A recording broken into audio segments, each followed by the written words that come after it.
ಹಾರ್ದಿಕ ಸ್ವಾಗತವನ್ನು ಕೋರುತ್ತೇನೆ.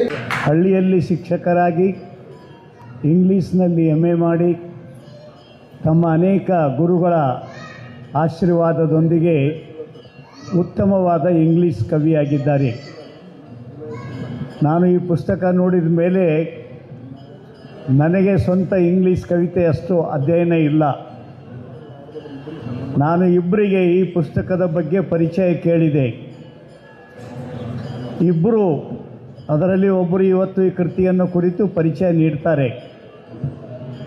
ಹಾರ್ವೆಸ್ಟ್ ಆಫ್ ಸ್ಟಿಲ್ನೆಸ್, ಸಾರ್ವಕಾಲಿಕ ಸತ್ಯದ ಮೇಲೆ ನಿಂತಿರುವ ಕವಿತೆಗಳನ್ನು ಅವರು ಬರೆದಿದ್ದಾರೆ. ಮನುಷ್ಯ ಬದುಕಬೇಕಾಗಿದ್ದು ಸಾರ್ವಕಾಲಿಕ ಸತ್ಯಕ್ಕಾಗಿಯೇ. ಇದು ಸತ್ಯದ ಮಾತು. ಆದರೆ ನಾವು ಮಾತು ಸತ್ಯದ ಆಡುತ್ತೇವೆ, ನಮ್ಮ ಬದುಕು ಅದಕ್ಕೆ ವಿಪರೀತವಾಗಿರುತ್ತದೆ. ಆದರೆ ಕಾನ್ಸ್ಟೆಂಟ್ ಹ್ಯಾಮರಿಂಗ್, ಮೇಲಿಂದ ಮೇಲೆ ಹೊಡೆದು ಬಡಿದು ಸತ್ಯದ ಕಡೆಗೆ ತೆಗೆದುಕೊಂಡು ಹೋಗಬೇಕಾಗುತ್ತದೆ. ಅಂತಹ ಒಂದು ಸಂಕಲನವನ್ನು, ಕವಿತೆಗಳ ಸಂಕಲನ ಇವತ್ತು ಬಿಡುಗಡೆಯಾಗಿದೆ. ಆದರಣೀಯ ಪ್ರೊಫೆಸರ್ ಬಸವರಾಜ್ ಪಿ ಡೊನ್ನೂರ್, ಗುಲ್ಬರ್ಗಾ ವಿಶ್ವವಿದ್ಯಾಲಯದ, ಕೇಂದ್ರೀಯ ವಿಶ್ವವಿದ್ಯಾಲಯದ ಮಾನ್ಯ ಇಂಗ್ಲೀಷ್ ಪ್ರಾಧ್ಯಾಪಕರು.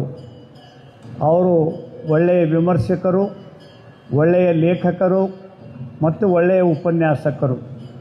ಸೌಭಾಗ್ಯದಿಂದ ಅವರು ಈ ಕೃತಿಯನ್ನು ಕುರಿತು ಮಾತಾಡಲಿಕ್ಕೆ ಒಪ್ಕೊಂಡಿದ್ದಾರೆ ಮತ್ತು ತಮ್ಮ ಮೆಚ್ಚುಗೆಯನ್ನು ಸಹ ವ್ಯಕ್ತ ಮಾಡಿದ್ದಾರೆ. ಯಾಕಂದರೆ ಅವರಿಗೆ ಪರಿಸರ ಇಲ್ಲ. ಒಂದು ಕಾಲೇಜಿನಲ್ಲಿ, ವಿಶ್ವವಿದ್ಯಾಲಯದಲ್ಲಿ ಇದ್ದಾಗ ಏನೊಂದು ಪರಿಸರ ಇರ್ತದೆ, ಆ ಪರಿಸರ ಹಳ್ಳಿಯಲ್ಲಿ ಕೆಲಸ ಮಾಡುವಾಗ ಸಿಗೋದಿಲ್ಲ. ಅಂಥ ವಿಪರೀತ ಪರಿಸ್ಥಿತಿಯಲ್ಲಿಯೂ ಅತಿ ಉತ್ತಮವಾದ ಕವನಗಳನ್ನು ಅವರು ಬರೆದಿದ್ದಾರೆ ಅಂತ ಹೇಳಿ ಡೊನ್ನೂರ್ ಅವರು ನನ್ನ ಮುಂದೆ ಭಾವನೆ ವ್ಯಕ್ತ ಮಾಡಿದ್ದಾರೆ. ಅವರು ಇದನ್ನು ಕುರಿತು ಮಾತಾಡ್ತಾರೆ. ನನಗೆ ವೀರ್ ಶೆಟ್ಟಿಯವರು ಅನೇಕ ವರ್ಷಗಳಿಂದ ಪರಿಚಯ, ವ್ಯಕ್ತಿತ್ವ ವಿಕಸನ ಮತ್ತು ಮಕ್ಕಳ ಬೆಳವಣಿಗೆಯಲ್ಲಿ ತನ್ನ ಜೀವನವನ್ನೇ ಮುಡುಪಾಗಿಟ್ಟುಕೊಂಡಿರ್ತಕ್ಕಂಥ ವ್ಯಕ್ತಿ. ತುಂಬ ಸಂತೋಷದಿಂದ ಇವತ್ತಿನ ಈ ಕಾರ್ಯಕ್ರಮದಲ್ಲಿ ಭಾಗಿಯಾಗಿದ್ದೇನೆ.